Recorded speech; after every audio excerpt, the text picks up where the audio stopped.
Welcome back to the show, and it looks like we're about to chat with another group of women, this time focusing on a different program, but still women focused, and I'll try not to show my bias too much with this one, right?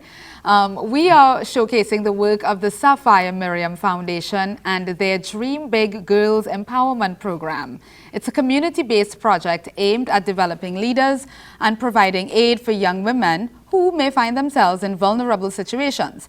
It was launched on May 8th and continues for 7 Saturdays, once monthly until December. And now we are joined by Simone Claxton, who is the president and founder of the Sapphire Miriam Foundation, Nevada Claxton, Global Youth Ambassador with the Sapphire Miriam Foundation, and Deborah Gibran of DG Psychological and Counselling Services. She's the in-house psychologist at the Sapphire Miriam Foundation. Good morning to you, lovely women, and welcome. Good morning, Ms. Sirjoo. Good morning, Trinidad and Tobago. Good morning to the Caribbean or wherever you're watching all over the world. And Simone, I think we can start with you. Maybe you can tell us a little bit about the foundation and the name. What inspired the name for the Sapphire Miriam Foundation? Great, thank you very much. Right, what inspired the name? My precious daughter, Sapphire Miriam. She's my inspiration, yes. So I named it after her. She just turned 11 recently, and she's been my drive for doing what I do over the past few years. So she ignited this passion in you to do something for girls worldwide. Yes. So tell us a little bit about that experience and your journey in motherhood and what ignited in you. Right, well, it all started when she was approximately about a year and a half old. So that was like 9 and something years ago. I became a single mother with her, and it was a very tough experience. And I was working at a social welfare office in South Trinidad at the point in time. And it was just an ordinary day that really transformed my life and sort of sparked that interest in going forward in this direction. There was a young mother there at the office, and her baby was, constantly crying. And when I peeped into the booth and I saw she had a, newborn baby on her shoulder, and there was another child, walking about the same age of my child at the moment. The child was approximately, about a year and a half. Then I saw another child. So there was, 2 twins and a newborn baby. And then I thought to myself, no, this can't be twins and a newborn baby. And I mean, she clearly wasn't in a good position, where she was at the point in time.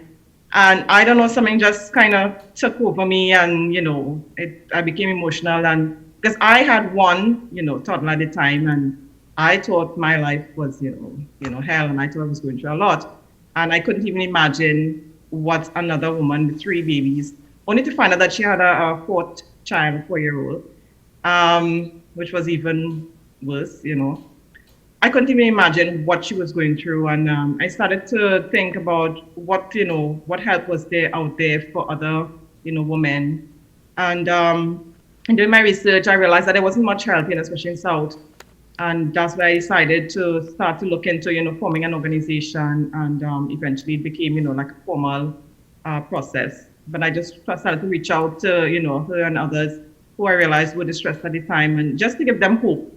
The idea was to give other mothers hope, because I already, despite the situation I was in, I already had, a foundation, I had my education, and there was, a hope of getting out of the situation.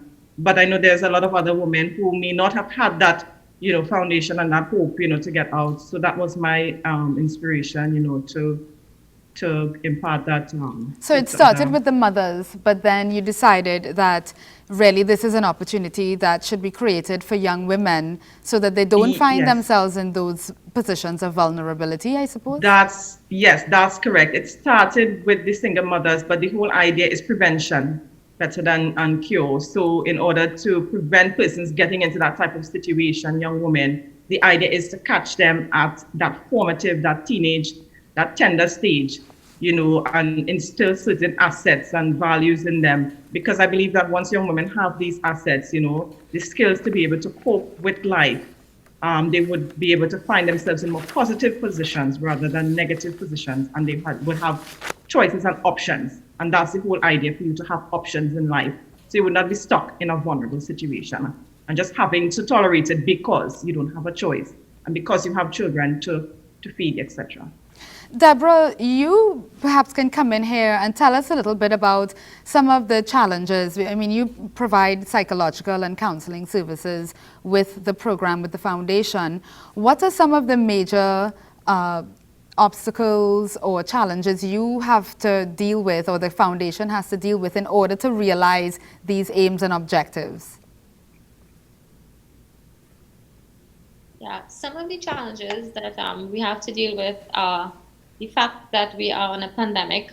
So that's a major no-no. It's very, very difficult right now with this pandemic time. Meeting the girls would be something that we would be able to facilitate them better with mental health. But now with the pandemic, as I said, it is very, very difficult. Meeting the objectives for the GEM program, we are doing a really good job with it. We are using all the resources that we have to better equip the girls through social media. How do you maintain a safe space for them? Because that's a big part of this work, especially when you're talking about girls coming from certain communities or just having certain vulnerabilities, as you describe it. How do you maintain a safe space in this environment, in this climate?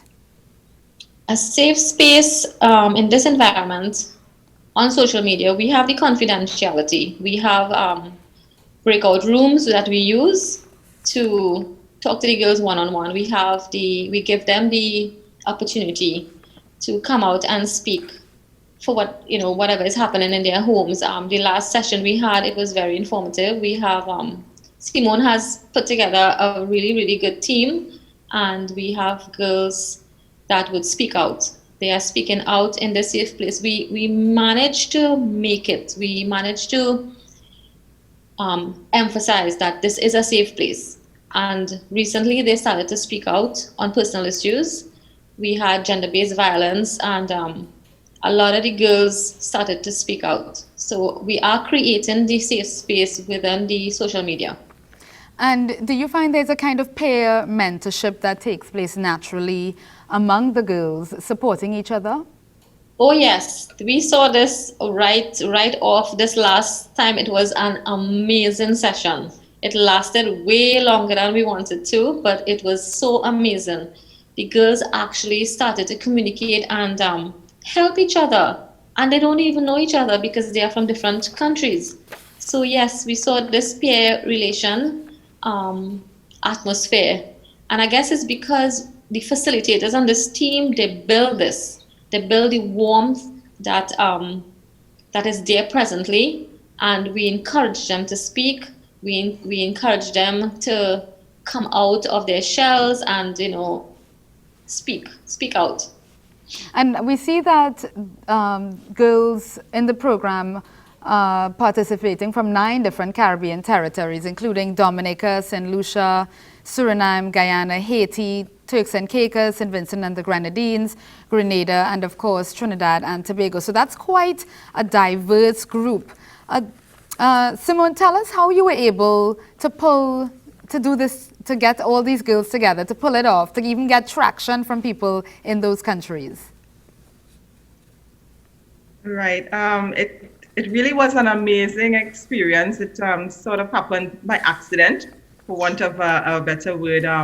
The whole idea was to have it in Southern Davie at a location. However, with about 20 girls, but then the COVID, started increasing, numbers started increasing, and the venue was closed. Everything was already in progress for the program. So what happened was, at the same time, the venue was closed. I had sent information to a lady in Dominica. She deals with differently abled children. She has an institution that deals with differently able. And she just showed such a great interest in the program. And she said, we really need this here. I'm interested in the program. And simultaneously, a lady in Tits and Cakers, who I'm in a group with, she showed an interest as well. So I told them, well, we didn't really plan to have the program, virtual, So they said, we're really interested. And because the venue was closed and there weren't, much options, we decided, COVID presented that opportunity for us to go virtual. And everything just sort of fell into place once Dominica came on board and Tits and Cakers came on board. I had a connection in St. Lucia. She was interested. I had met Commissioner Cole from Guyana recently, around that same time. I know she's into, child rights and protecting women. Mentioned it to her. She came on board, with her team. It was just amazing. Then I got on to Suriname, someone in Suriname. It just happened. It just happened. Well, that's sometimes how the best things happen, right? Very organically, they just fall into place. So, Nevada, I want to bring you into the conversation now. You're the Global Youth Ambassador for the foundation. Tell us how you managed to get such a fancy title. Oh, no. I guess I spent my whole childhood just kind of always speaking, always. Like I'd run to my aunt with like, I want to learn this and I want to learn that, and I'm reading this book and I have this opinion. And, sometimes she's even come to me and asked, like what I think on stuff. So I guess when she thought of a person for the role, she thought I'd be, like the best fit, which is pretty cool. I think that's quite awesome. What has your role consisted of so far? I help run the podcast, the Good Trouble podcast, and I'm a facilitator. What is it called? Sorry, what's the name of the podcast? Breakout. I'm sorry to interrupt you. What's the name of the podcast? Oh, sorry, what did you say? What is the name of the podcast? Oh, okay. You're not hearing me? Okay, we seem to have lost Nevada. I'm not sure why she's not hearing me, but hopefully we'll come back to her because I'm very keen to find out more about her role. Simone, yes. Simone, maybe you can tell us a little bit about what the sessions you've been running so far have consisted of and what their focal points are whenever these girls meet up. Right. Well, so far we launched on the 8th of May. We had few special speakers who actually set the scene for what's to come. And after that, we had a session. We did diet and nutrition. So we enlightened the girls on how to take care of themselves, how to eat right, the right types of food groups, etc. And we did beauty and makeup as well. So told them about skincare, how to start taking care of themselves from young and not to wait till they're our age, and just basic makeup, just foundation and lip gloss, just that sort of stuff. But the first topic actually started with self-esteem, confidence in themselves.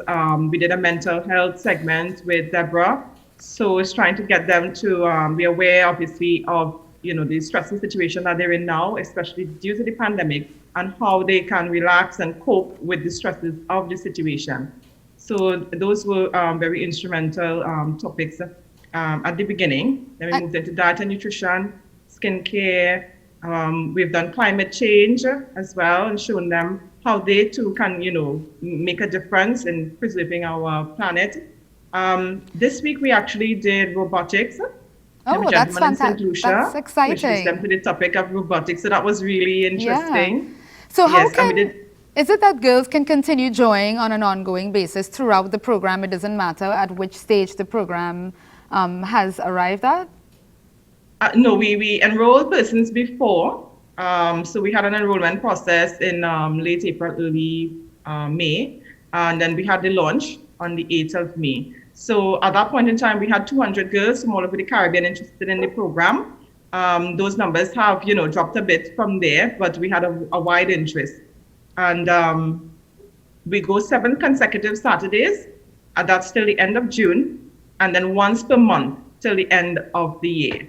So from July, go on to December, we'll be having 1 session per month to keep them engaged, to refresh them, remind them of the topics, and to continue and do the mentoring aspect, because it does include that mentoring aspect where we guide them and keep them focused in preparation for next year, please the Lord.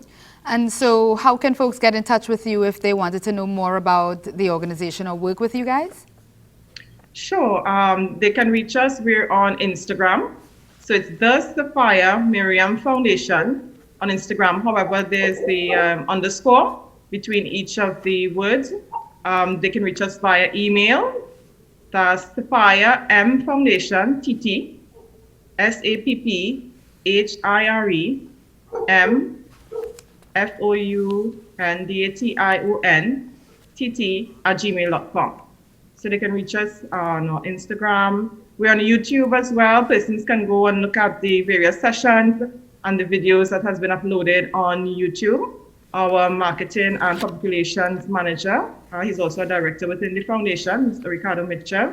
He's been doing a great job and putting up all the media, so that persons can still partake. Yeah, it's been wonderful. Thank you so much, lovely. Simone and Debbie. I'm so sorry we couldn't link up with Nevada in the end. I was so interested to find out about her role and experience with the foundation. Thank you for all the good work that you all continue to do. And we know that there'll be good things and big things in this Dream Big Girls Empowerment Program. And so we had to break, folks. Before though, we do have a few images from Chelsea Nanan in Princestown of her backyard garden. And those look like some oranges, or maybe, yes, the brown ones. And then we have some horse planting. Yeah, okay, sorry. We have some horse planting and breadfruit, yes, from plants all purchased at the St. Augustine Nursery. All right, thank you so much for these wonderful images. You can definitely feed yourself, and I think that's become a priority in this pandemic. There is more Morning Edition after the break. Acting Chief Climatologist Kenneth Kerr will join us.